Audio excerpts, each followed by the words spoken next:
A study in psychological science found that people who write by hand retain 29% more information than those who type. The bullet journal leverages this by making the act of writing itself part of the thinking process. Everything in a bullet journal uses rapid logging, short bullets instead of sentences. A dot is a task, a circle is an event, a dash is a note. Tasks get migrated arrow right, scheduled, arrow left, or crossed out. This shorthand captures your entire day in a fraction of time. Index, table of contents updated as you go. Future log, 6-month overview. Monthly log, tasks and calendar for the month. Daily log, today's rapid logging. These 4 collections form the minimum viable bullet journal. Everything else is optional.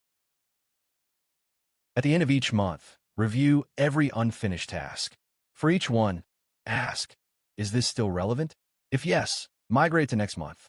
If no, cross it out. This monthly audit is the bullet journal's secret weapon. It forces you to confront your commitments and drop what doesn't matter. All you need to start is any notebook and a pen. No special supplies, no setup time. Try it for 2 weeks alongside your digital system and see which one your brain prefers. My starter guide is free in the description.